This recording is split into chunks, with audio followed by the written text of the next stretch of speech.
Scotland heard you with that noise. Thank you very much for being here. I want to say two things to you. The first is that nobody is above the law. The Scottish Government is not above the law, and the Supreme Court have ruled that the Scottish Government should write out now to all their public bodies, all their agencies, and tell them to follow the law. No delay, do it now. Down a little bit, but I think it's got back up. Yeah. They're also allowing that fucking TRA sign. I've just checked there. Environmental health, all there. Need to support, not attack them. Thank you for being here. Good luck.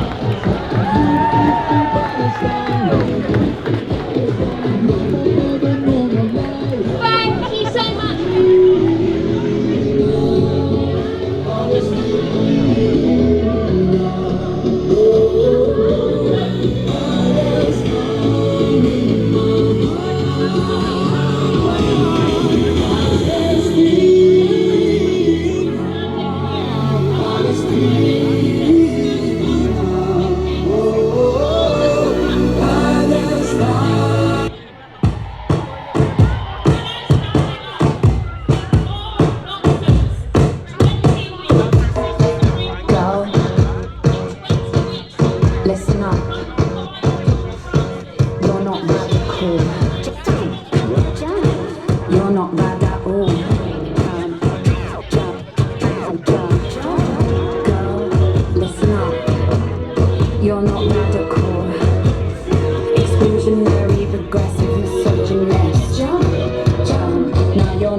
I've never felt threatened by a trans person as it turns out. The 69,958 rapes that were Issues in the toilets, in schools and public places.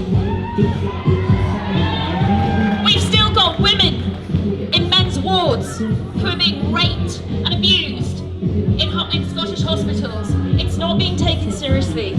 The rule of the law must be obeyed, and For Women Scotland are absolutely right to take this to challenge men. They have tried time and time again, and the Scottish Conservatives have been 100% for the rights and protections of women and young girls, and we will continue to do that, people, until the government listen and John Swinney recognises the sex is biological sex in the Equality Act, and that he gives local authorities the right guidance to ensure that none of these things continues and all of those rights.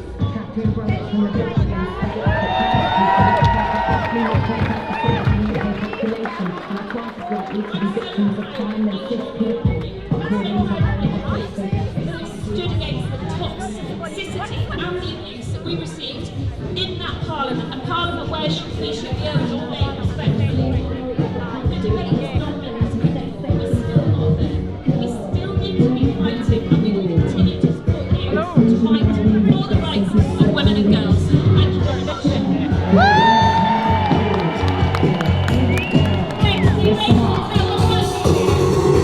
using feminism to erase the rights of others and endanger them is inherently unfeminist. The whole thing is a responsibility of feminist people to pushing towards everyone. Feminism must be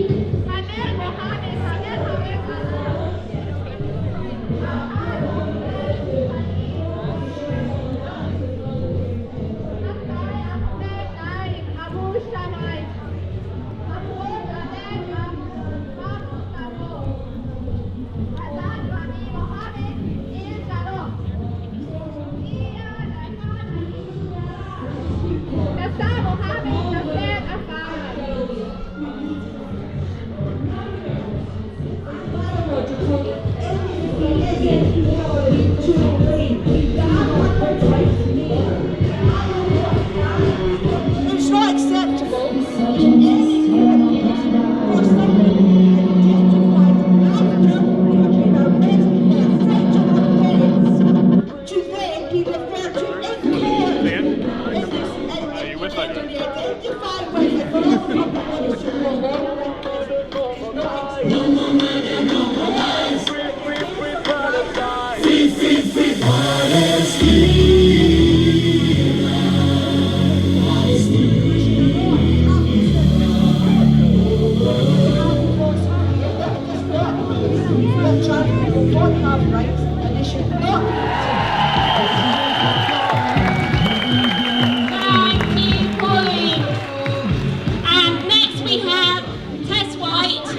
Conservatives from North East Scotland.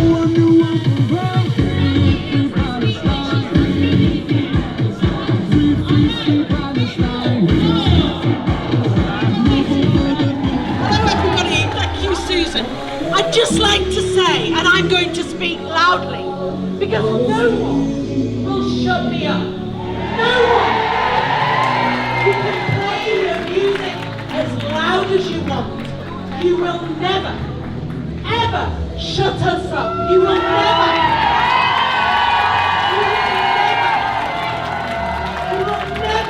drown us out. While we've got a breath in our body, you will never drown us out and shut us up. So I would like to say thank you, and thank you for everybody who has made the effort. All right, I can see you there. Thank you, Cherie. Thank you for everyone. Alan from Stonehaven. Thank you for everybody who has made the effort to come today to support the wonderful 4 women, Trina, Marion, and Susan. We know you. We know you our lives. We know you our safety. Not just our lives, but our psychological safety. Because this cult ideology must be stopped. It is causing us harm. It is causing the women in the prisons harm. They thought that we wouldn't bother about women in prisons. We care about women in prisons, and we will not be duped. We are not buttoned up the back. We are not fools, and we will continue on and on. And my final word after thanks, and I'd also like to say, don't forget the lesbians and Scottish lesbians have rights as well, and we will not be silenced. And on my closing, I would like to say, don't forget next May. Do not support any candidate who supports self-ID.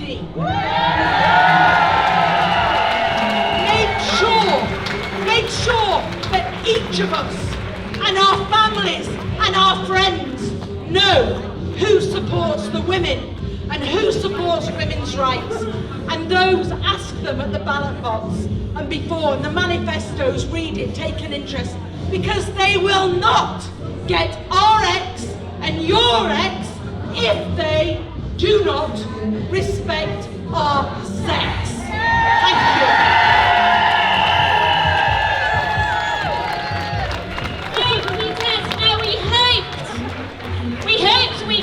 I have an SNP speaker, but I haven't managed to locate them.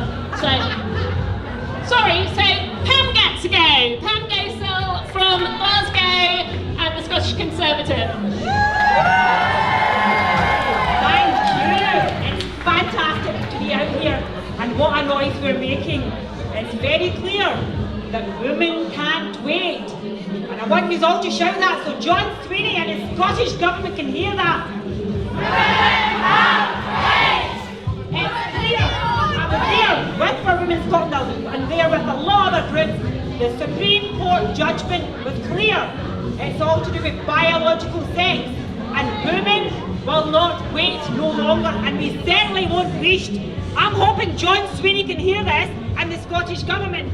From day one, I know what it's been like. I know from those ethnic minorities out there as well. I know from all the women out there that are crying to me. I certainly didn't know I was coming into Parliament to fight for our sheer existence as women. It's absolutely shocking in 2025 that we have to fight for what a woman is, what a girl is, what our single-sex spaces are, what they are, what our services are. We are not safe out there, and it's so important that we all come together to be that one voice today.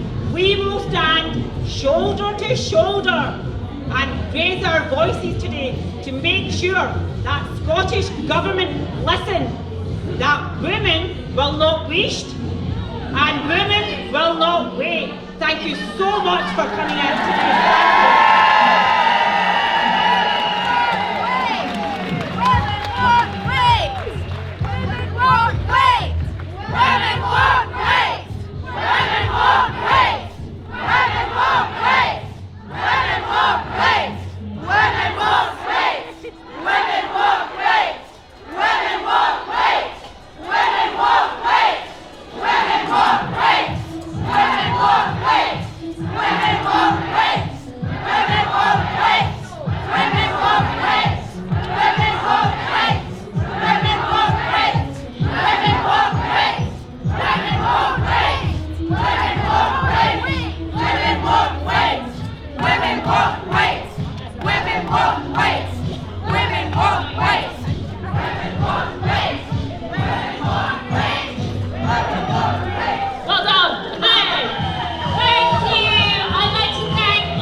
Opportunity to do all the things that I've done in my life.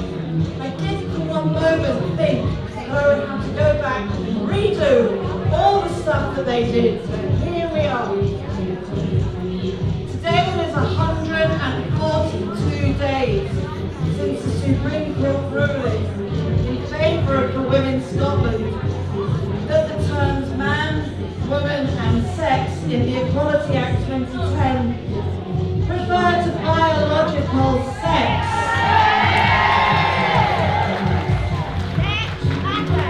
This ruling didn't change the law, it clarified the law. And I, probably like you, sorry, I'm still a bit about breath. Shouting about all that noise. I, like you, thought that our politicians would understand the law. I thought they would obey the law, and I thought they would implement the law. But no! There are still men in women's prisons.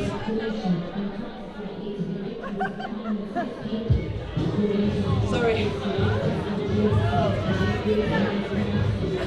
Nurses' changing rooms and women's toilets. The Women's Scotland, sorry.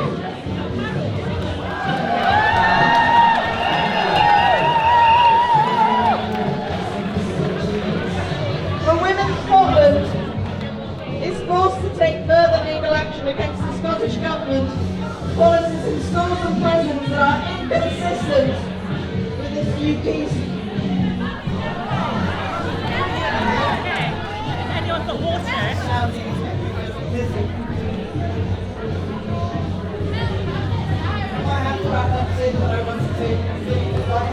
Sorry.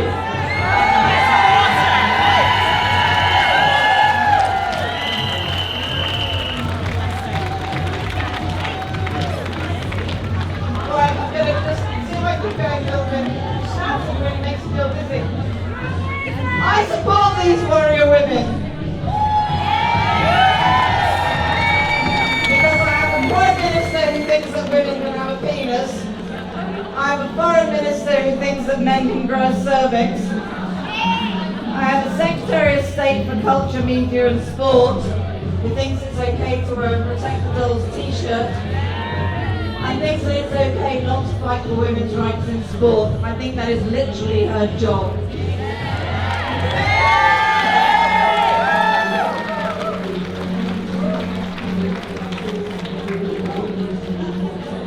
Women are told to sit down, shut up, be kind, be quiet, be compliant, don't complain, don't speak out, don't fight. Words that would be instantly recognisable by the suffragettes of 100 years ago.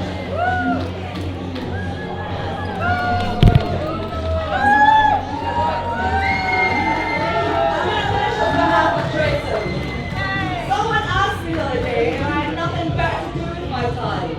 And the answer is yes. Yes, I do have something better to do with my time. Raising funds for girls' education, improving justice for women in domestic abuse, and supporting my sisters who stand up for the rights of women every single day.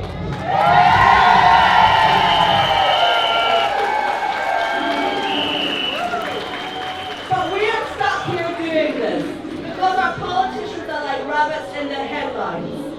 Do they honestly think that we will shut up and go away if they stay at long enough? That would be an absolute no. Ignore us? If so, they cannot be more wrong. We're in the midst of a worldwide war on women, and we will not go gentle into that good night. We will protest, and we will take legal action again and again and again until our politicians enforce the law. May I have a big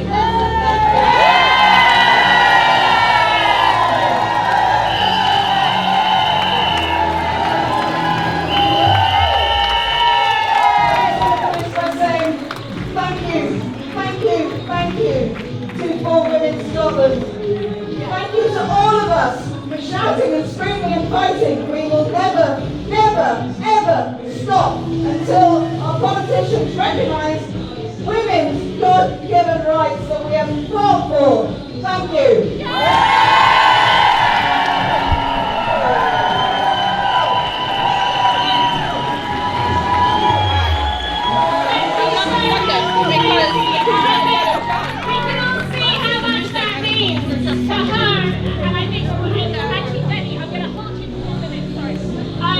Sorry, I'm pushing Jenny off the stage because Michelle had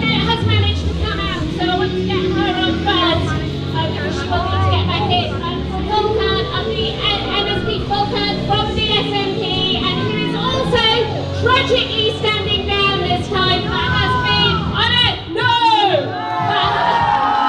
that has been phenomenal. Michelle. What a wonderful sight!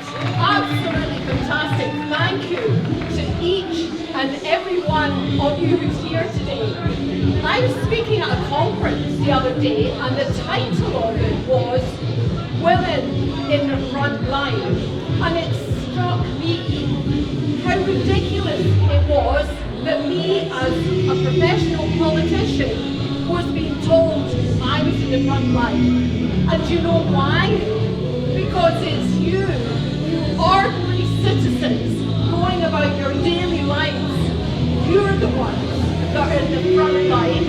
You're the ones who have taken it on the chin and have stood up for women's rights, have stood up for women's dignity, safety and privacy. And we owe a debt of gratitude to For Women Scotland, the ordinary women with real kahunas getting up and holding the government to account and winning in the Supreme Court. Well done, For Women Scotland.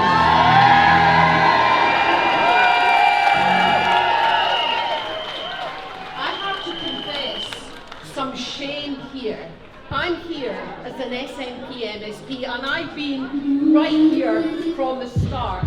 I am ashamed that my government, has so far failed to accede to the win in the Supreme Court.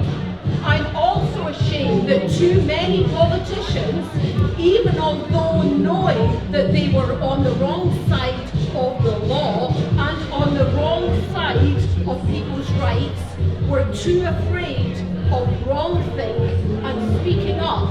And we've seen quite the conversion over recent months. And I would say, and I have said publicly, we need humility from politicians, a multitude of politicians, to recognise that they were not listening and that they were wrong, but it's not too late to put it right. And that is a message I say to all politicians. You can tell I'm standing down. If I hadn't chosen to stand down, maybe I would have been stood down. But that's my honest message. And the last point I would make is about self-ID. Where were we and when were we asked about the rights of women in prison and in hospitals and in schools? And why are we in this ridiculous position that we have, we've got to be nice? Yeah, we love being nice, we all want to be nice, but where was the niceness to our rights? And I'm not looking to take anybody else's rights. I have always said that the debate, for there is a debate, must be conducted with respect. We want to accord people their rights, but we want our own rights back. And I think genuine trans people have been led up the garden path with self-ID. It was wrong in law and it was wrong in rights, and it needs to be sorted. So I am calling on the government today, recognising the complexity of what's got to be done, the need to bring people with you. I am calling on them today to do the right thing where we can, here and now, today. If the Scottish Parliament, the corporate body, can do it immediately, the Scottish Government can do stuff immediately. It's time to get it done, and I call on the government to do that, and I will continue to add my voice. Thank you.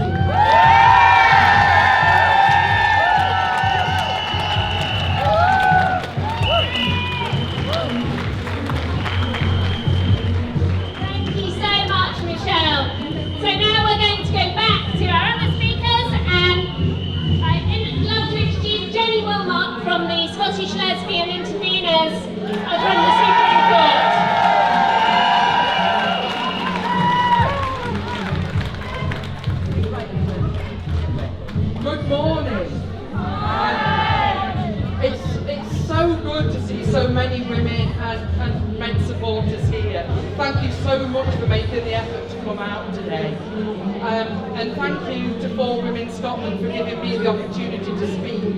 I'm very, very glad to be here to be a voice for lesbians.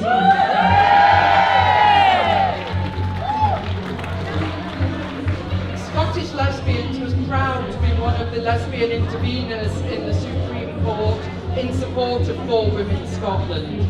And we are wholeheartedly in support of their current legal action to try and quash this ridiculous self-ID based guidance that is, I mean, why is it still in our schools and in our prisons? It's just a disgrace. And our group intervened at the Supreme Court alongside the Lesbian Project and LGB Alliance because we wanted to shine a spotlight on the plight of lesbians under self-ID and gender ideology more generally. Lesbian spaces are gone. They're full of men.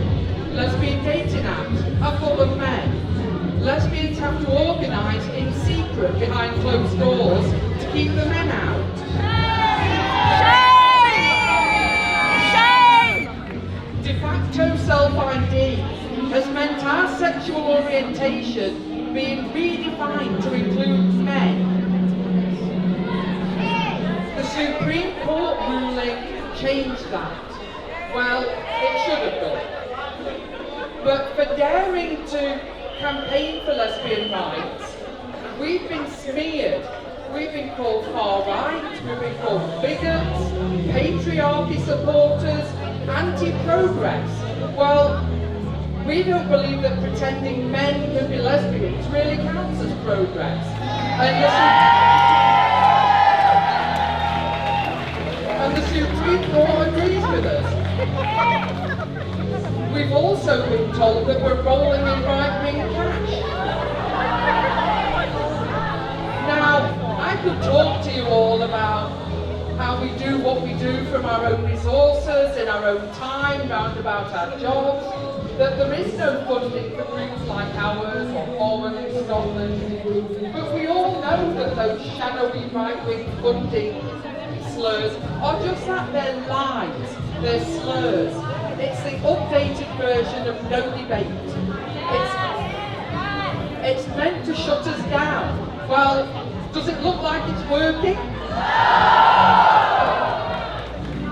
Meanwhile, you can imagine how we feel about the fact that over the last 8 years, more than £20 million of our money has been given to organisations by the Scottish Government that support self-ID.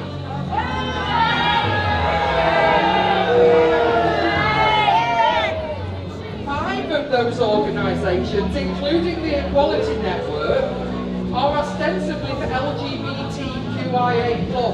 people.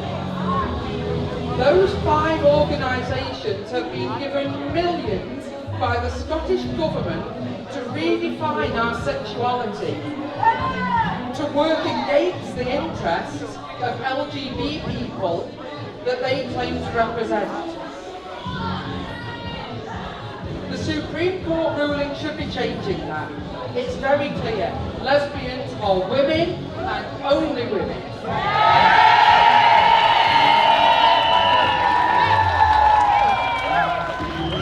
Men, even men with a GRC, can never be women. This is not difficult. And as our wonderful barristers Karen Monaghan and Beth Grossman put in our intervention, lesbians are not attracted to certificates. And we didn't expect it to get better overnight. We knew there would be pushback. There's a lot of men out there who don't like the word no. But since April, organisations that claim to represent lesbians, those organisations that get all the cash, have told us that we should be unhappy with the ruling that we helped For Women Scotland get. They're actively campaigning against it. They're actively campaigning against the EHRC code of practice. And they're doing it in our name. Well, continuing to force team lesbians with men, and they're using women who look like me to argue that men should be allowed into single-sex spaces. Well, we say no, not in our name.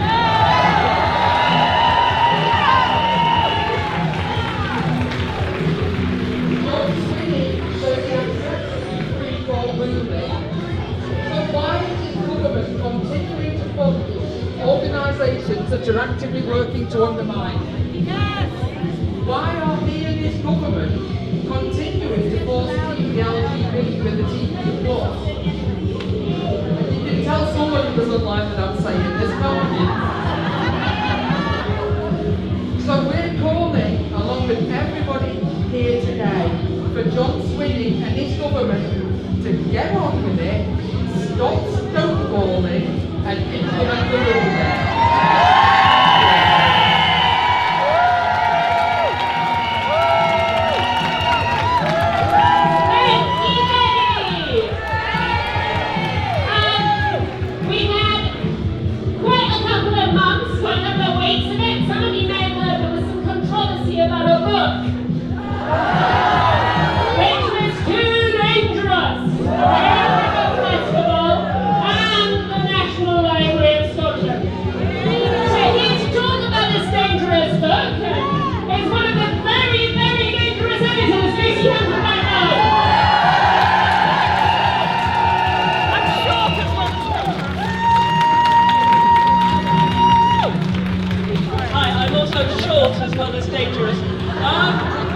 Good morning!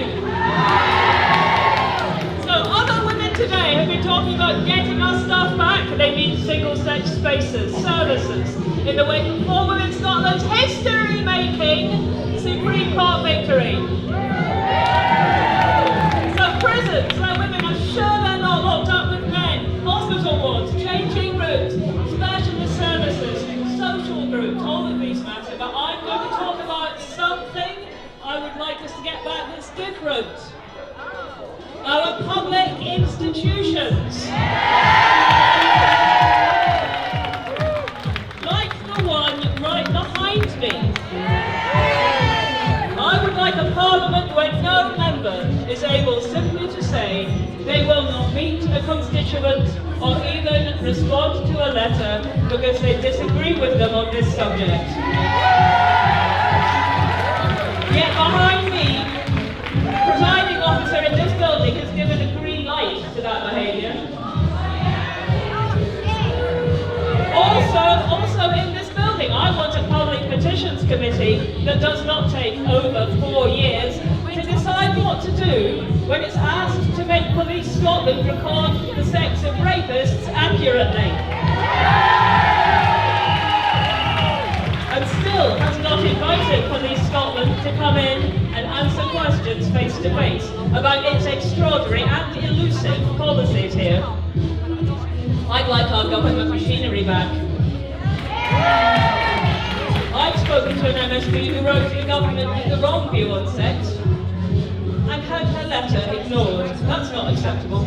I want a civil service which deals on even terms with everyone, that doesn't misrepresent to women's groups what it's been told by the Equality and Human Rights Commission, Yes. and isn't in an unhealthily close relationship with third sector lobbyists. We can talk about NHS 5.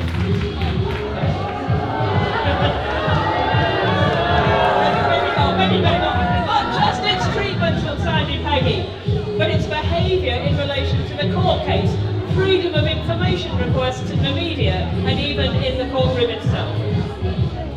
I don't want third sector fund bodies that are funded almost entirely by government, that lobby for the law to be ignored, as we saw them doing at Edinburgh City Council just this week. In our schools that my child used, go away, just go away. For the people in charge of those bodies, and I don't want the people in charge of those bodies to feel able to smear those who disagree with the government that funds them, and for the government to sit on its hands and say it's nothing to do with us. I want the Nolan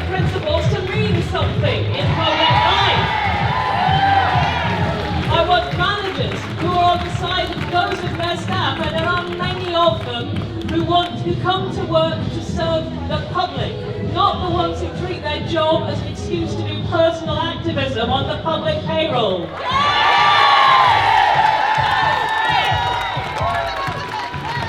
At the most basic level, I want public institutions to behave as though they exist to serve their citizens.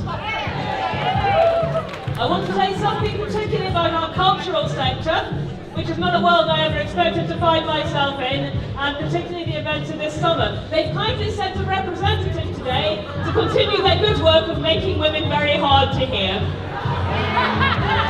It's a man, obviously.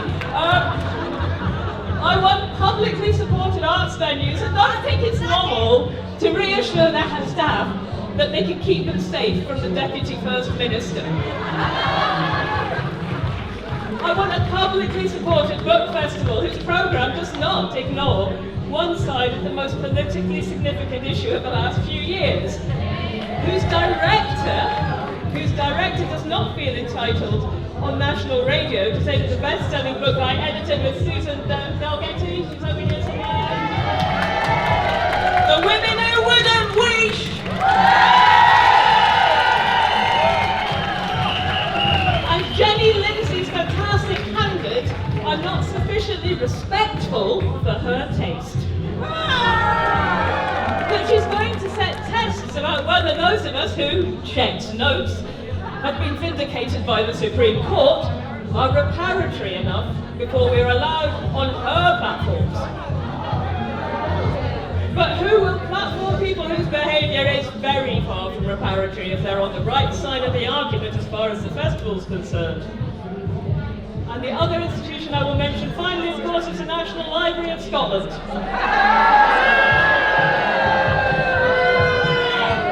Now, here I still want to travel in hope. Seriously, it's been a bruising experience to live through the removal of the women who would have wished from the library's centenary exhibition after the staff, the LGBT staff network, so-called, complained about it, saying it would cause them severe harm, and they would mobilise, and this is truly shocking, they would mobilise their contacts elsewhere too, implicitly making their own managers' lives hell. But it's an unfinished story.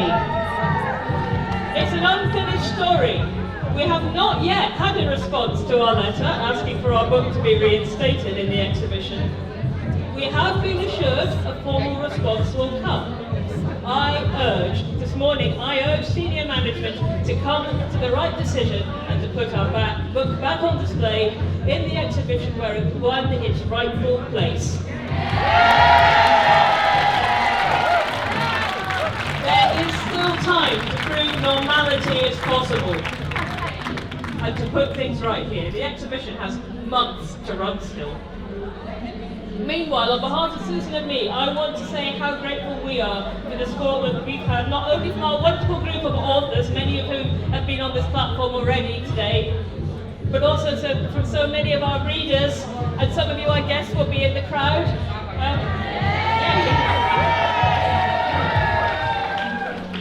The support that you've given us has made a difficult book, and it has been difficult. It's been much more upsetting than I ever would have expected, even after all these years, to find ourselves here. It's made that month much easier to live through.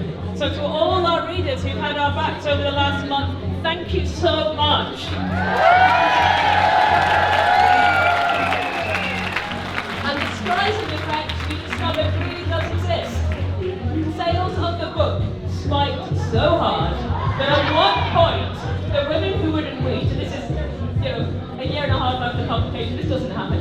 The Women Who Wouldn't Wish, with no other publicity, was almost in the 100 top sellers of all books on Amazon.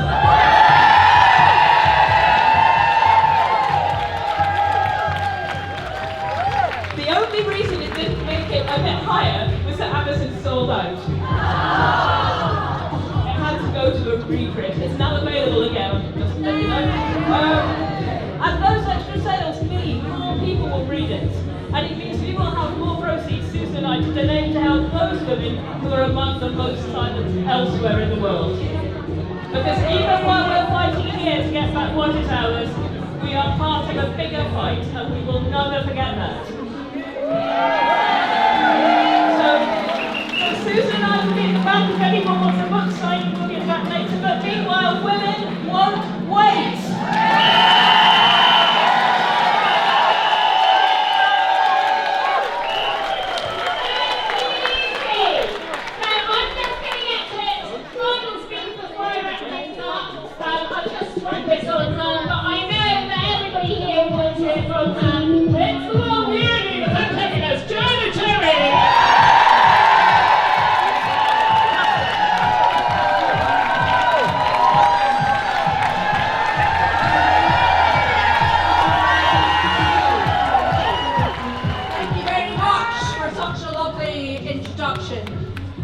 I'm here today because I'm an adult human female. Because I'm a lesbian who loves other women. And because I'm a woman who won't wait. This rally today is about three things. It's about democracy, it's about human rights, and it's about the rule of law. Democracy, because we know that the majority of people in Scotland oppose the policy of self-identification that was sneaked out by politicians in the building behind us and their little helpers. It's about human rights, because the rights of women, who make up more than half our population, are at the heart of this struggle. And it's also about the rights of lesbian, gay and bisexual people who are attracted to people of the same sex, not people of the same gender identity. But most importantly, as many of the signs say here today, it's about the rule of law in our beloved country of Scotland. When I was a Scottish National Party MP at Westminster, the Prime Minister of the United Kingdom broke the law by unlawfully proroguing Parliament, and I, along with other backbenchers, took him to the highest court in the land to have that prorogation ruled unlawful. At the time, Nicola Sturgeon, John Swinney and other people in the Scottish Government were happy to bask in the reflected glory of the campaign that I led and to talk about the rule of law. Well, now it's their turn. On this occasion, the Supreme Court, whose voice they were happy to listen to on the prorogation, whose voice they were happy to listen to when it said this place sadly didn't have the power to hold another independence referendum. Now it's their turn to listen to the Supreme Court for a third time on the great victory won by For Women Scotland and also won by Scottish Lesbians, LGBT Alliance and Lesbian Project and Sex Matters earlier this year. It's time for John Swinney to stop talking about the rule of law. It's time for deeds, not words.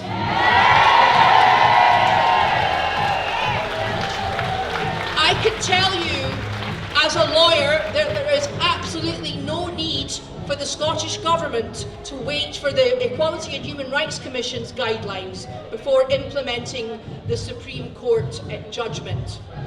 The Scottish, but they don't need to listen to me because they have very expensive lawyers at their fingertips. We know that because they've spent so much money fighting us on this. But they've lost now. The thing is not even their money, it's taxpayers' money, it's our money, yes, our money. Anyway, it's time for them to use a little bit more of our money to pay their expensive lawyers, to explain to them what the Supreme Court judgment means and to implement it without further delay.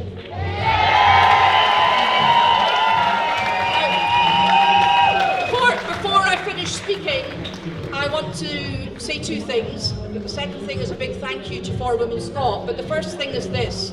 Large parts of this very well attended demonstration outside our national parliament have today been drowned out by a man playing loud music, a man silencing the voices of women.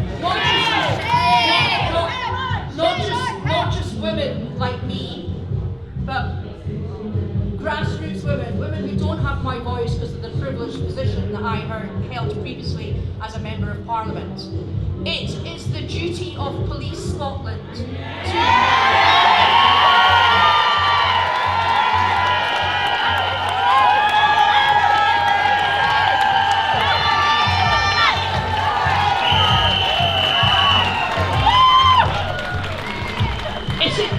the duty of the police in Scotland and across the United Kingdom to facilitate peaceful protest and freedom of speech. When I chaired the Joint Committee on Human Rights at Westminster, we produced a report about this, and you can read it on our website, and it says very clearly that the police have a positive duty to facilitate the right to protest and freedom of speech. So the police should have told that man to move his racket.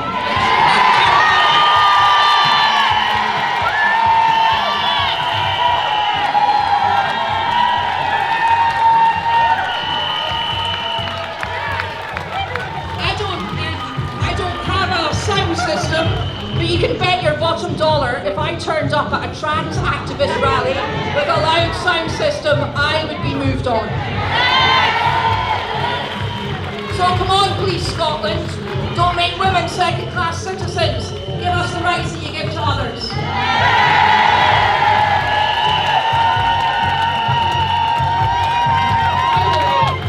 Finally, I just want to say an enormous thank you to For Women Scotland in particular. We've organised this rally today. I know there are other people involved, but I'm singling out For Women Scotland because they have fought a long and brave battle against the might of the state. I'm not ashamed to tell you that when they started out I thought they would lose. I like to think I've got good legal judgment, but on this occasion I'm pleased to have been proved wrong. And you know, I sat through the 2 days of the Supreme Court hearing and read the judgment, and I think it's a crystal clear judgment, but we would never have got that clarity if the women of For Women Scotland hadn't had the guts and the determination to take this fight all the way. So a huge thank you to them from me, from the bottom of my heart, and also a massive thank you to all of you, women and men, who supported them through that struggle. Thank you.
over there, that they don't like democracy, that they are petulant, aggressive, and bullying, and that's all they've got. Loud no substance, no facts. The law is on our side, and they need to get with the programme.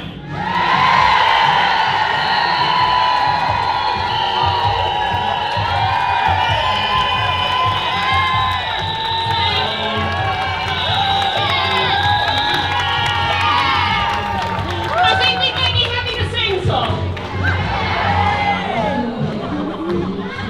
I'm not going to ask Maureen to lead it, look at her face. I don't know if David's there. Oh, because as somebody said the other day, what is it about For Women Scotland? They've got their official photographer and they've got their own piper.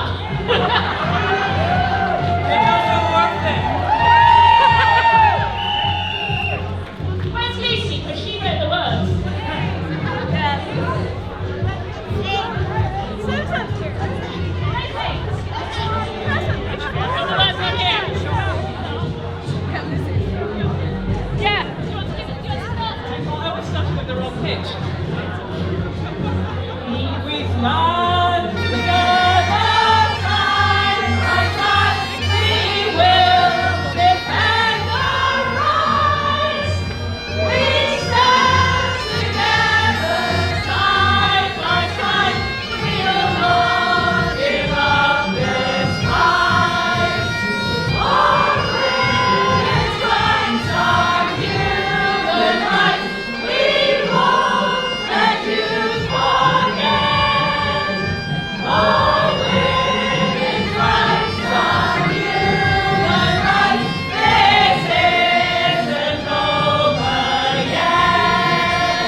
sick and tired of all the hatred you harbour.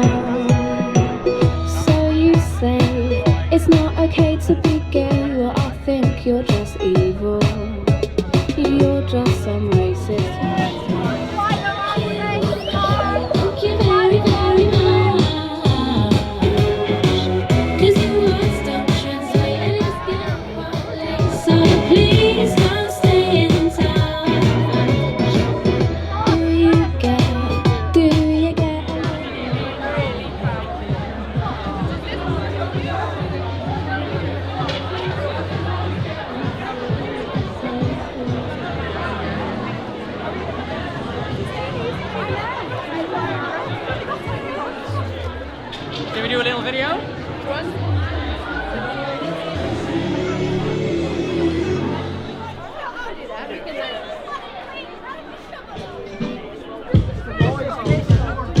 Intimidating, and it's a breach of the peace over here. And if you can't see that, I feel sorry for you. They've disrupted. Of course they are. Yes, no, I understand that. You know, they are women. You're a guy. He's a guy. Can you understand? Not see the misogyny there? They should tell you what to do, and you should do it. Exactly. Protect them. You're a man, and they're women. Exactly. Can you not see the dynamics there?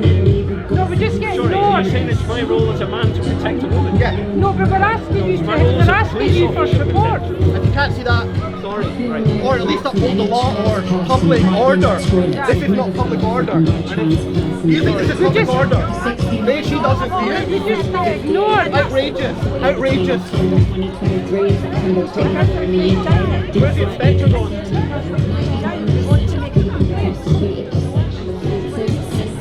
Well, I know. But where we can be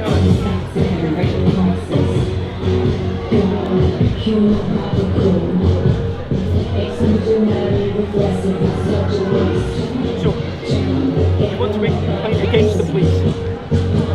Against the police allowing that to disrupt our meeting. And that's absolutely fine. So the best way to do that is to go to the Scotland website. Why can't you do it now? Because we've got, to be honest, I've got protesters that I need to deal with.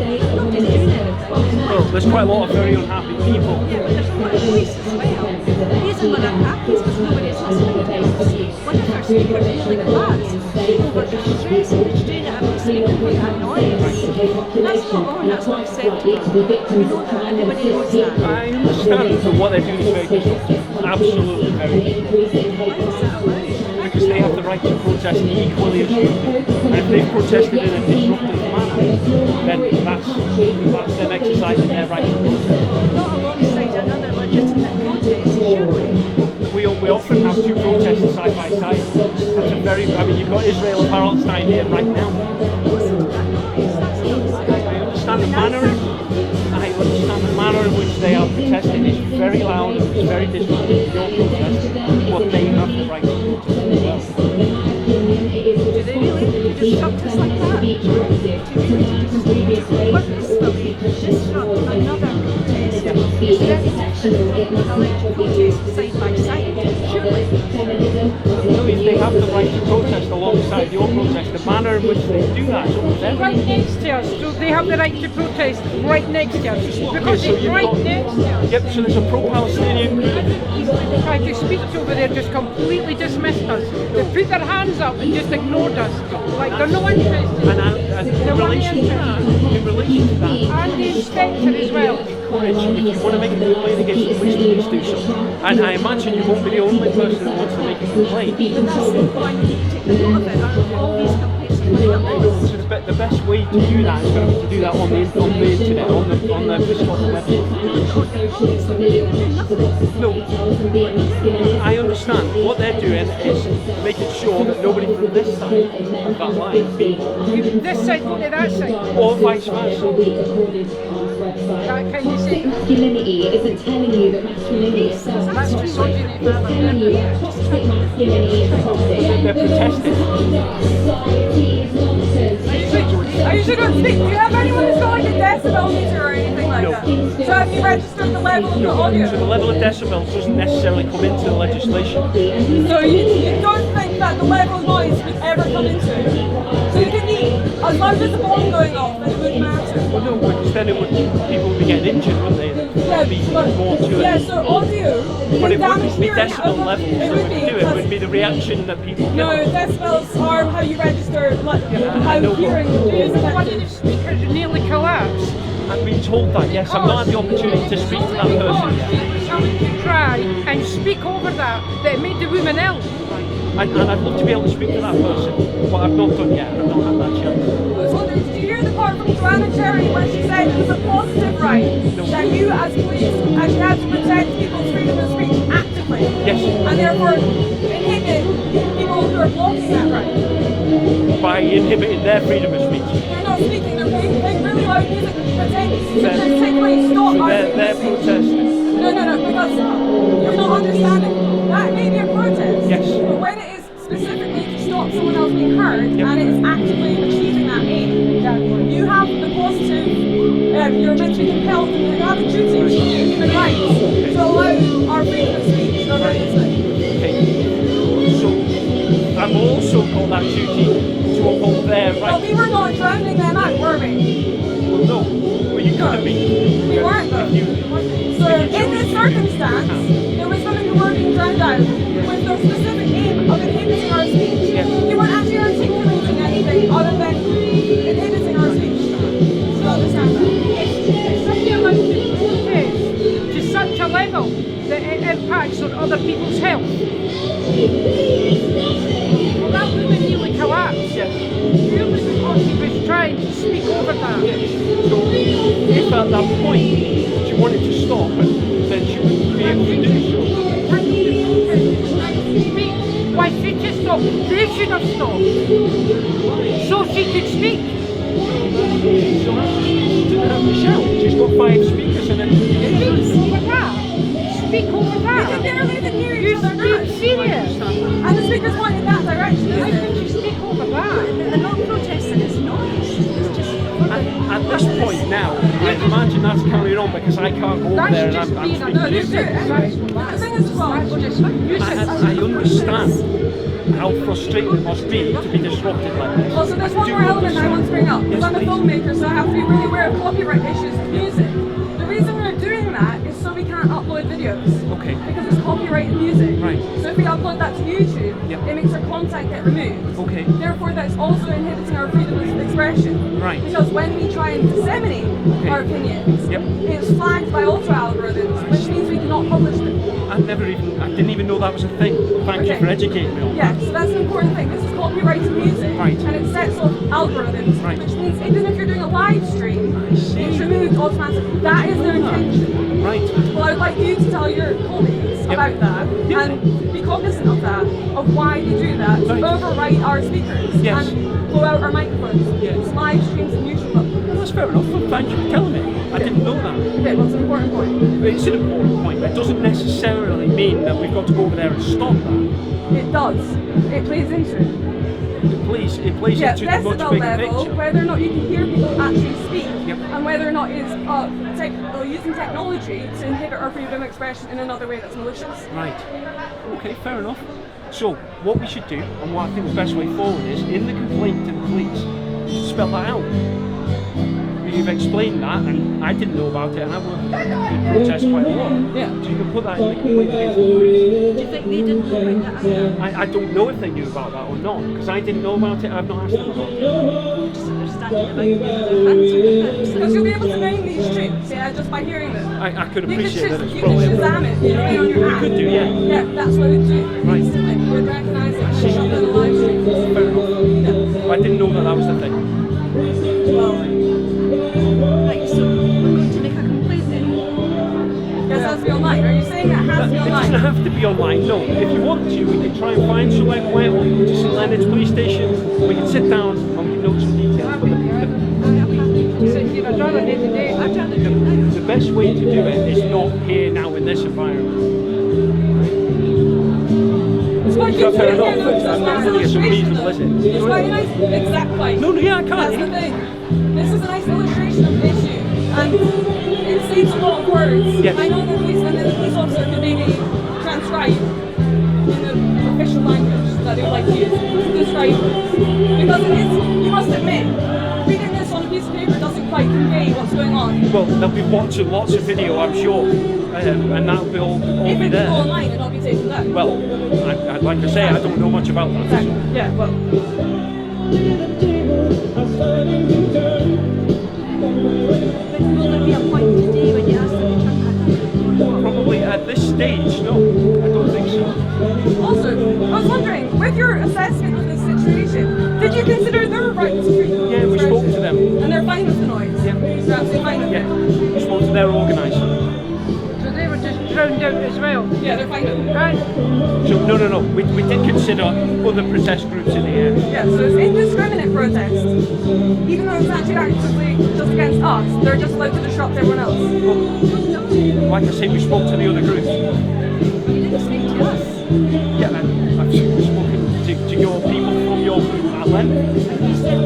Absolutely. No, you said you didn't like it. You made that very clear. So why did the people who weren't being specifically targeted, why was there saying it's okay seem to have any credibility versus whether or not we say it's okay? Just asking everybody in the area. And then so if they said they're against it, then it'd been shut down. So that would be, if they said they were against it, we would have to have more information for us to review the circumstances. So hypothetically, if they said they're against it, would you have then shut it down? 2 against 1? Wouldn't be my decision. Whose decision would it be? It would be the commander in charge. Commander in charge? Yeah. Who's your commander in charge? The inspector is, I can't see him around for a moment. Inspector... He just blanked us. He just blanked us. He just blanked us. He completely put his hand up and he walked past us. So I'm not agreeing about this. They said they didn't like it too. And you spoke to our group. I spoke to lots of people. And you said they didn't like it. So given that that's a much bigger group and you didn't like it, it's not the big issue. Ultimately, I think, and I can't second guess, but my understanding is the reason that the legislation has not been used to make them stop and all we see is their equipment is because if we do that, we have to do that for your... nobody was complaining. No, but they were complaining. I've been talking to the police at length, but I was annoyed. I've done that as well, but I have to go because my car's going to be turned late for a meeting. Okay, well, I do it. Yeah, but that doesn't know anything about, like, death. I don't know anything what they're talking about. Yeah, You need to write to the Chief Constable, I think. Yeah, it's Cheers. Do this. Post that on your channel then if they're doing it. I understand what you're saying, I really do, but it's What are they protesting about? trans rights, they're pro-trans rights. My understanding is that. Right, and you said we're not sitting on that size and purposefully derail that size. The size of the group shouldn't really matter, should it? Why would you allow handling minorities like that? Why would you allow that? Why would you allow minorities like that? Are you trying to suggest that she was suggesting minorities as opposed to a small group, like a minimal size? You jumped on that quite fast. The size of the group is irrelevant. Is it progressed any further? No. Well, it's been interesting. No. I don't know how you can sleep tonight, sir. And that's someone who has got respect for the police generally. Today you've made a big mistake by allowing them to stay there. They've lost my respect anyway. It's the second time. I told the policeman this morning he's going to cause trouble, and he told me to, you do your job and I'll do my job. That's what the policeman told me. And it's happened again. He never done his job. Huh? Quite clearly he didn't do that. They're useless. Angry, Atto.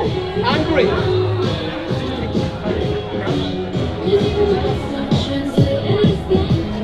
If you get simple apps like that, you can see it's off the scale at the top, right? And this is a quiet tune. So you should be able to get these devices just on a smartphone app. I understand that. But where would be the level? Level would be arbitrary, wouldn't it? No, because there's studies on where auditory damage happens, and there's different That's levels. not for in the different- legislation that we have to, we're bound by. It might not. Well, actually, I don't know. I'll check the legislation actually. Section 54 of the Civic Government Scotland Act 1982. The thing is, when there's legislation, right, and it says something about like a motor vehicle should not go over a certain speed on a certain type of road, does it have to go into the minutiae of defining what a motor vehicle is? No, but it does define the speed. So how do you know what's speed? Well, quite is about physics, isn't it? So that's about the part of physics of understanding noise level. But that legislation, the legislation that It's was called considered, how you doesn't have to have use that. tools to check that something would Yep, apply no, to I the situation understand what you're saying. correctly. Like loud, bright lights, Yeah. or like noise disturbances. Yeah. There would actually have to be noise, wouldn't there? Yeah. And you'd use your common sense to acknowledge there is What actually we noise. don't have the power to do is arbitrarily set that level and say above 80 decibels, Well, it's above illegal, 75 but it's decibels. unlawful for like music venues to have it above like 120 decibels. Well, I don't know that. But this isn't a music venue, this is a protest. Well, in a public place, Right. but the point is, there is legislation about sound levels, and if you have like a public disturbance and a public order offence or whatever about, I can't remember the words right now. Yeah, no, I understand. But you know what I mean? A noisy neighbour, right? Yep. The police can actually come around with the decibel meter, can they? No, sorry, the police can't do that, the But council they can will bring do that. in, yeah, so councils can do it. So if this was council lands, could they do it? I believe so, but my understanding is there's a person at this protest that's spoken to the council, and the council said it's the police that do it. Well, Okay, so who's right in that situation? I don't have a decibel meter, and I don't know of any police officer that does have a decibel meter. So why would the council say that? I don't know. You need to speak to the council. So having received a lot of complaints, Yes. which you said you did. Yeah, lots of people Could you have. not have went away and got a decibel counter then? No, because as I said, in the law, there is no level. So we could get a decibel counter and it could say 150, but there's nothing written to say 150 is too much. So does that mean that anybody could come along at any time at all, and do that? Outside. Can't come along here tomorrow with whatever he's got, whatever piece of equipment, and make that level of noise, and the police are not going to move me on. If you're protesting in that way, Obviously I'm protesting against the Scottish government, actually why not? leave me alone. Because it's happened today. Might get a bash. It's going to get full dubstep sound system. Police station. You can maybe try that outside a police station and say we're just protesting. People come outside the police station in Lens all the time and make all sorts of noise. Make that amount. Maybe not that amount of noise. Is this maybe, would you consider Not that amount of noise. Not that amount of noise. What's the noisiest one you've had so far then? Is Sorry? this probably the noisiest one you've had so No, far? I've done lots of different protests. It's not the noisiest What was one. the noisiest one? Just curious. I've been on. I can't even remember. What's Here. not necessarily here, but in Edinburgh, various Okay, other places. but here I'm saying just at the just official building. That'll be the noisiest, probably the noisiest I've been to here. Yeah, I think so as well. Yeah. Unbelievable, eh? Like that's going to progress their case. Well, I'm gonna have to go, but thanks for your time. No, and I would really recommend, like, I'll write a complaint, or at least I'll do say Yeah, particularly please. what I was talking about copyright issues. Yeah, Because so I think that's- it is something that, as a liaison officer, Yeah, no. you should be more aware of Yeah. because And I'll have that. it is about copyright, and it's going to get worse and worse. Also, like algorithms with AI stuff. Yeah. So No, that's fair enough, and I'll take that because I didn't know. So Yeah, good to thank know. you. Okay, I'm going to have to just go and say Can we hi get to- your contact? How you? Yeah. Can you give us a hand? Yeah, you should. But not right now. So that Oh, actually, sorry, can I have your name? Yeah, it's Mark. Mark. Yes. And is there any other sort of information that I can have? Yep, there's my caller number there. Okay, 94, E94. Yeah. Thank you very much for your All right, time. no problem. Appreciate it.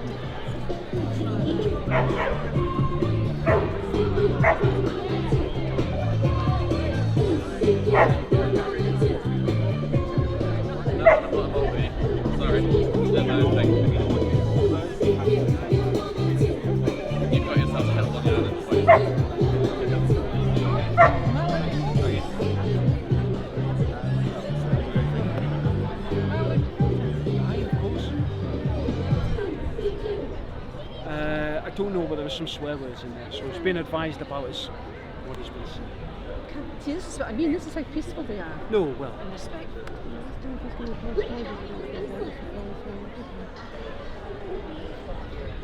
So, will he have charges pressed against him then for swearing at a policeman in a public place? no, I've spoken to him about his conduct, and that'll be as far as that goes.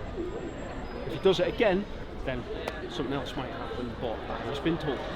So you get a chance. The first time you swear, you sort of get off with It it. depends on the circumstances, but yeah, I'm content that he's been told. What was the shouting? Do you know? I don't know. Was it aimed at our group? It was aimed generally, yeah, it could have been aimed at your group. It could have been, but we're not sure. Because I mean, certainly nobody from our group is a No, good and that's, yeah, totally. Understand. This is the general, this is what general tends to happen. Yeah, fair enough.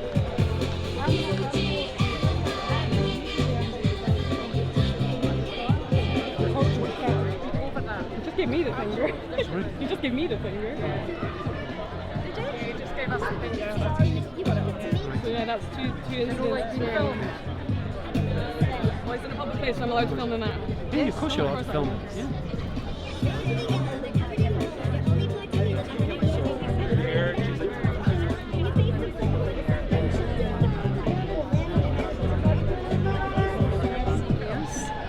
He's enjoying being filmed. Look at him.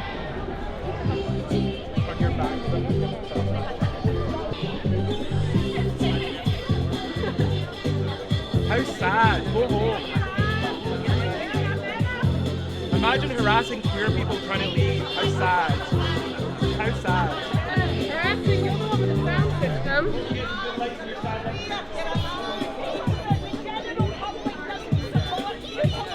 Children. Play Kate Nash again, I haven't heard it enough. You have to write out your plan. It is like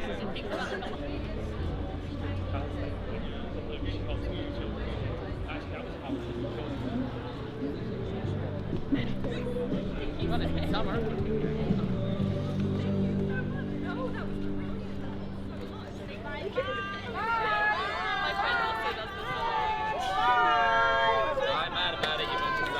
That wasn't me. Bye, everyone. Songs we're What's the singing. matter with your life? Why you gotta mess with mine?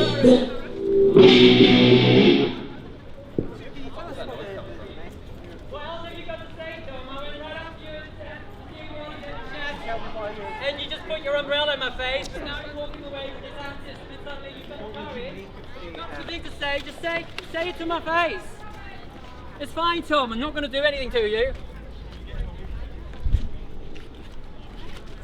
He doesn't want to talk. Probably better that we just say no one wants this. Okay. And what's the reason why he was allowed to have a sound system on while all these women were doing some very important speeches? So, sorry, as I've explained to your colleague, we have to work in accordance with the law, the Human Rights Act, for the right to hold an opinion and express that. Sure. And we also have to work within the accordance of Civic Government Scotland Act when it comes to the level of noise. But I do need to go back over there, but thank you. All right. That doesn't fill me with confidence.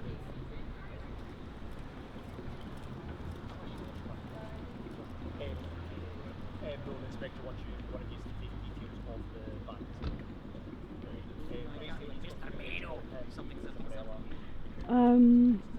What Tom just said? Yeah.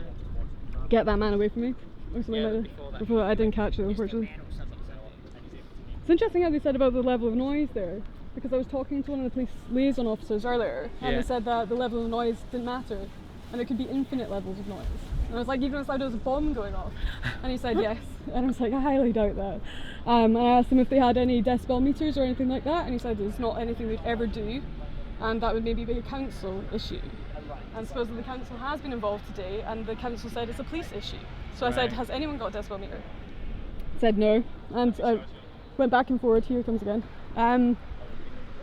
So basically the whole, sorry. Hi guys. Oh, yes.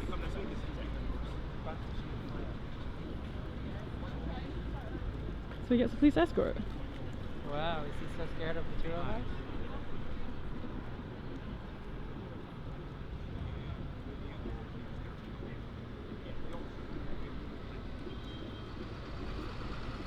Just gonna ask. Yeah, no worries. Well, he wants the police escort. I'm sorry, I'm just gonna ask a question. Alright. Sorry, excuse me, you mentioned sound levels in some piece of legislation. What was the piece of legislation that you mentioned about sound? Section 54 of the Civic Government Scotland Act, there is no decibels in the legislation. Okay, but what is the level? It said sound levels. It's basically we take a professional judgment, taking into account the context of what we're dealing with. This is obviously a lawful protest. Any complaints that are made by the Parliament and complaints made by members of the public. Obviously when it comes to individuals within the protest, that makes it a bit more challenging. But we look at individuals, and we did speak to Mothers Against Genocide, we spoke to other groups, and there was no complaints that were coming in there in relation to the noise. So it's really just a case of working. Unfortunately, I heard there's been multiple. Say it again? I heard about multiple from the gas and... Okay, well, that was me. I went over and asked, and I certainly didn't get that, I'm afraid, so that wasn't passed to me. Okay, well, I've heard differently. So... And Joanna Cherry, she was up when she was speaking. She was... Yeah. I'm going to have to leave it there, but thank you. Yeah, right. Okay, it's interesting. So you've got an ex-MSP who is also a lawyer who understands this issue and human rights and the positive right for freedom of speech that should be allowed and enforced by the police. So the trans activists are there for one reason only. It's not even to give off opinions, it's to drown out other people so you can't hear their opinions. So I was trying to describe this to the police and they really weren't getting it. on purpose, I believe. You know what I mean? It's auditory harassment, really, at really high levels. There's children's ears around. He said decibels don't have anything to do with it. It's not a nightclub. They're not the council. And he said that decibel levels have nothing to do with harm. And I was like, well, above 120 or whatever, sustained over like 90 or whatever it is, you get ear damage. I mean, it harms your ears, your eardrums. There's charts. We all know about this. They can blow your eardrums eventually. But also, I find it interesting, and this is the main thing. He says it was about a situational situation with protesters. Multiple disabled women. Now, bear in mind, you have women there who are in wheelchairs at a lower level, closer to the speaker, but also women who have mobility issues and have deafness and other issues. They were speaking to the police and saying that that wasn't acceptable. Because it wasn't acceptable, you couldn't hear, not only could you not hear, the level was extraordinarily loud. Yeah. So the thing is, do the police not take into account the disability of those women when making that? Because clearly if situational judgment applies, if you have an individual standing, and let's be honest, that was a moated position, quite literally a moated position, and he can't get away, and then you have people in a very tight rally playing sound. Apparently it went up to 129 decibels according to people's Apple Watches. Yeah, but everybody knows that it was fucking loud. Yeah. It was loud to drown out these women. Yeah. And it's loud to make my recording like difficult, because now I have to do some trickery when I edit the video to reduce the background noise. And that's what I was saying to the police officer, the police liaison officer. I told him part of the reason that they do this loud music is for copyright issues on YouTube. So, like how Shazam works, it's got the algorithms that identify patterns, and if it's copyrighted, it can take down a live stream, it can demonetize a video, it can get one completely removed, the whole audio can be silenced, or the whole channel can be damaged by it. So that's what it is, and repeating really clearly obvious tunes will flag it to the algorithms, and that's trying to inhibit our freedom of speech by getting our speech removed from other platforms, so we can't even express it. Yes, also profanities. It's not just here. It's not just here. It's any recording as well, because look at the songs that they picked, including "Fuck You," blaring out "Fuck you, fuck you, fuck you." That is going to get an algorithm scrape automatically as well. Sometimes even just by the nature of an automatic filter will hear the words "fuck you" over and over and over again and assume abuse. So that's why it's also done. That's why that's also played. He admitted that in Glasgow. That's why he plays that. There's one thing he said in Glasgow, I can't remember the exact words, but it was after the event, or the speeches were done, so this is Let Women Speak in Glasgow, what was it, last month or something? Yeah. And then Kelly J went up to the barricades, and he then went and did his usual Posey Parker, you can't hide, you've got Nazis on your side, and she's just like, I'm not hiding, I'm here. But he then said something like, oh, they'll be crying in bed at night about this. And I was like, who the fuck do you think you are? Do you remember the thing he said as well? Because I think you were more down actually focusing on the women I wasn't speaking. there at that one. Oh, were you not at Glasgow? That was the recent one in Glasgow. I wasn't there. Okay. So Glasgow I was on. Oh, yeah, sorry. No, but these events went to one, but when I was there, the one thing that Tom Harlow said that was really interesting was he screamed at the elderly women, because there was a woman in a wheelchair coming in, an older woman. He said, I really fucking hope you waste more of your pension, you fucking old cunts. He screamed at them about pensions, wasting your pensions on shit merch, on Nazi merch, you fucking cunt. Tom Harlow was actually his most abusive at that Glasgow. That's the most abusive I've ever heard him. Yeah. Because usually he's a bit kind of florid and, you know, doing a bit more singing. Yeah. But this one with Kelly, and then he was also saying as well that Kelly's a racist and is Islamophobe. She wants to kill the children in Palestine. It was just constant attack. Just earlier, as he walked away with the sound system, and I was like, "Hey Tom, let's have a chat." You know, he got his sound system going again, and then we went blah blah blah, blah Mr. Mano, and it's like this growl, it's this distorted voice, and it's like. But you notice he never speaks like that to any of the men or the police officers, but when it's a gay man or a woman, the growl comes out. It's the growl. And it was that growl that he did at Kelly as well, when he was growling at Kelly. It's such anger, like that. Hatred. It's hatred. Yeah. It's utter hatred. It's misogyny distilled into a man who basically shouldn't be singing, because let's be honest, I think we're all entitled to have a human rights complaint about that. But one of the men at that protest did actually swear at the police officer who was talking to the police liaison. Yeah. We chased up afterwards and said, "Are you going to press charges?" Well, and he said, "Well, we've given him a warning, and if he does it again, When you were walking out, but we saw it, and who like shouted at who? One of the trans rights activists, one of the males, who was also seen walking through the water instead of walking around. He told him to go fuck himself or something like that, and the police officer gave him a talking to briefly, but didn't do anything about it. So it's just really interesting how they're saying that there was no complaints from anyone else. Right, is not yeah. true. Yeah, Because even when the speakers on the stage are complaining about it through a exactly. microphone, but he probably didn't hear that because of all the noise. And even like Tracy Edwards, like she basically nearly fainted Yeah. because she was struggling so hard to be heard, and it was such an intense situation. So yeah, women are having to shout, and the auditory harassment is very stressful as well. It's meant to make people scared. It's to make them silent and scared. It's not, and they're not articulating any opinion unless they want to have the opinion that they really like that tune by what's her face, Kate Nash. Yes, like, but which that's I heard interesting. like 20 times. But in Glasgow, they tried to have speeches. So they tried to have speeches about Palestine, about other issues, and it didn't really work for them. So they went back to the shouting. But it's interesting they've regressed again today to going back to just pure music or shouting. But it was just today it was pure music, because what they are essentially realising is when you've got a group of women standing there talking about issues, and these are genuinely serious issues, for example about rape shelters, standing there screaming abuse or playing fuck you, especially when you have a speaker talking about a rape shelter, it's almost thick of it levels of media literacy and competency. So it's very interesting, but I think the big thing is, as awful as Harlow was today, because he is awful, we know he's awful, look at how few people turned up for him. Well, this is it, and at one point I said, how does it feel to be on the other side? Because normally they go, there's many more of us than you, and now it's the other way around. So how does it feel, Tom? But did anyways, you notice? I'm only on 5%, so I'm going to wrap up. So, come on, today was fucking amazing, wasn't it? Yes, it was great. And there was many more of us than them. Yeah. What a crowd. And they're little island. Huh? Noisy little island. And I did say, like, because I went up to him when I first saw him on his own, and he hadn't started his music yet. I was like, oh, hi Tom, how are you? Do you want to have a chat? And I was like, oh, here's Tom, really no mates. All he's got is his misogyny and a sound system. And there's 3 tunes. There's 3 songs on repeat. Anyways.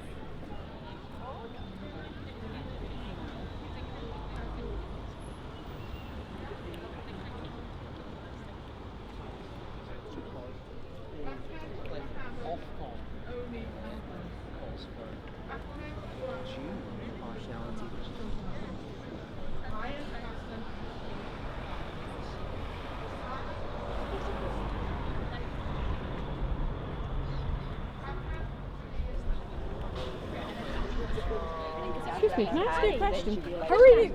I was talking to the police about the noise levels because I make documentaries about protests and things, and I'm also interested in how they handle complaints, basically. So I was wondering, did you actually manage to hear what you guys were doing here, or did anyone here complain?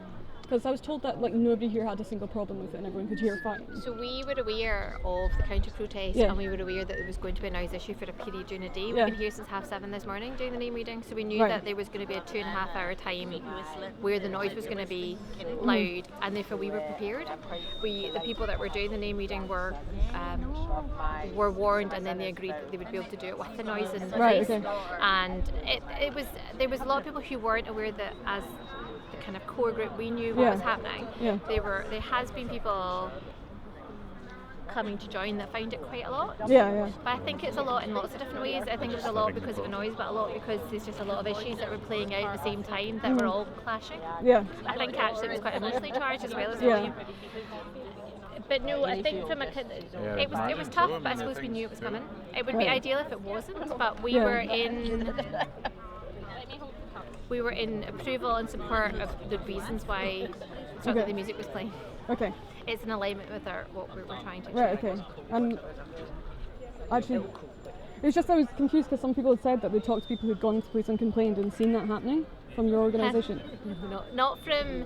I think there's been some people coming to support our demonstration and the visual that we're assisting today who find it very hard. And they might have complained, but just not like people who are specifically from like the organisation. No, from Mothers Against Genocide we've all been talking with all the different protests that we were around who are aligned with us, so we're aware of who and how they were going to protest and when they were going to protest, so we could make sure that we were planned and prepared. And outside of that, just a personal question, like on the point of you feel aligned with it, what is it that you feel like aligned with what they were doing? No, the loud music and the cabaret for against hate. That we are, I'd say that... Sorry, I've got a really bad hair in my mouth.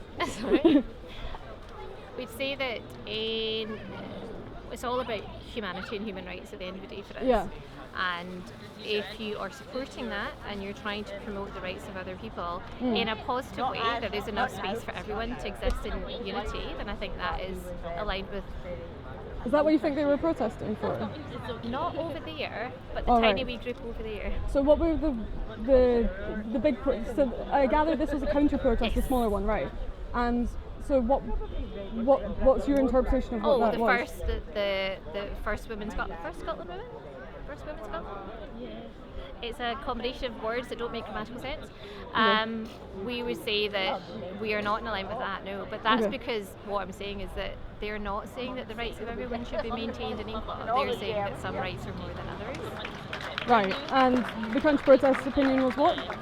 Well, they're supporting trans rights in equality with women's rights. Right, okay. Interesting. Okay, well, thanks for your time. No problem.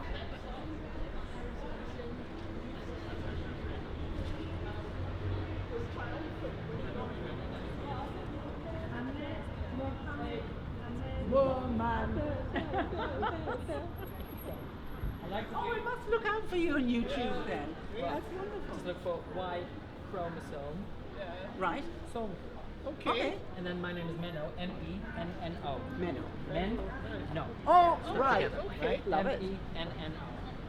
Because we need to have a laugh. Yeah, it's so heavy. I know. We need to be able to have a laugh about these things. Right. Did you see the Irish Bible? After all the noise and the whooping and the cheering and all the excitement, it's very calm. It's very zen. What's the Scottish for zen? It's very Chill. zen. Sorry, Chill. Zen. Chill. Or calm.